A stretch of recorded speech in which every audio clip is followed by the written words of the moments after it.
अस्सलाम वालेकुम vapours, welcome back. तो इस वीडियो में आज हम डिस्कस करने वाले हैं कि किस तरह से हमने परचेज़ अपनी डालनी होती है।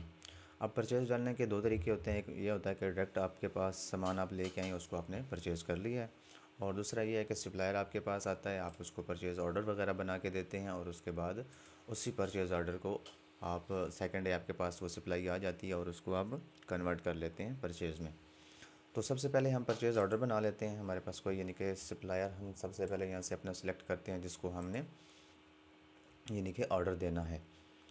और यहाँ पे फिर हमने प्रोडक्ट जो है वो जिस चीज़ का यानी कि हमने उसको ऑर्डर देना है उसको यहाँ पे सर्च करना है। और उसके बाद हम कितनी क्वांटिटी उससे लेना चाह रहे हैं वो क्वांटिटी हमने लिखनी है, यानी उसमें कि मैं यहाँ पे 12 लिख देता हूँ। उसके बाद प्राइस वगैरह चेंज करना चाहें तो वो कर सकते हैं। और यहाँ पे हमें बता भी रहा होता है कि इस प्रोडक्ट की हमारे पास कितनी क्वांटिटी अवेलेबल है। ठीक है, तो इस तरह हम इसको ऐड कर लेते हैं और इसको हम सेव कर लेते हैं। ठीक है, जैसे ही हम इसको सेव कर देते हैं तो ये हमारे पास ऑर्डर जो है वो बन जाता है। ठीक है, तो अगर हम देखें भी सही तो यहाँ पे हमारी ये हिस्ट्री आ रही होती है कि कौन कौन सा हमारे पास ऑर्डर जो है हमने यहाँ से बनाया है। और यहाँ पे इसका स्टेटस भी शो हो रहा होता है कि कौन सा ऑर्डर आपने कन्वर्ट कर लिया परचेज़ में और कौन सा आपने अभी तक इशू जस्ट किया है। ठीक है, तो इसकी जब हमारे पास सेकंड सप्लाई आएगी तो हमने परचेज़ एंट्री पे चले जाना है। जैसे ही हम परचेज़ एंट्री पे जाएंगे तो हमने क्या करना है, इस फॉर्म पे ये फॉर्म हमारे पास सामने ओपन हो जाएगा। तो हमने यहाँ पे परचेज़ ऑर्डर लिस्ट पे हमने क्लिक करना है। तो जितने भी ऑर्डर पेंडिंग होंगे वो सारे यहाँ पे शो हो रहे होंगे। तो हमने यहाँ पे देखना है कि कौन सा यानी कौन सी सप्लाई हमारे पास आई है, कौन सा सामान हमारे पास अभी हमें रिसीव हुआ है।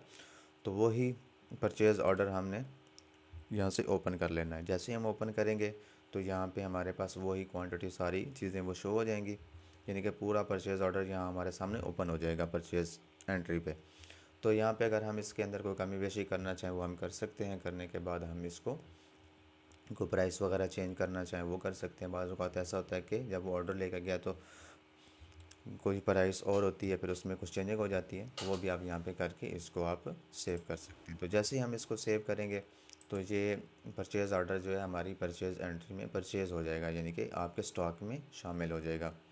ठीक है, तो ये इस तरह से आपने यानी कि परचेज़ ऑर्डर बना के उसके बाद परचेज़ में उसको कन्वर्ट करना होता है और इस तरह से आपने परचेज़ करना होता है। अगर आप परचेज़ ऑर्डर नहीं बनाते तो डायरेक्ट भी आप यहाँ से इसी फॉर्म पे आपने जस्ट परचेज़ एंट्री भी आना होता है, यहाँ से अपना सप्लायर सेलेक्ट करना है और यहाँ पे चीज़ें यानी कि जो जो आप प्रोडक्ट परचेज़ कर रहे हैं उसको आपने यहाँ पे सेलेक्ट करके सेव कर देना होता है। तो आपका स्टॉक जो है वो परचेज़ हो जाता है।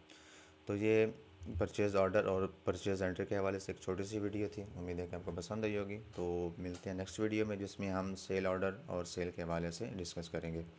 अल्लाह हाफ़िज़।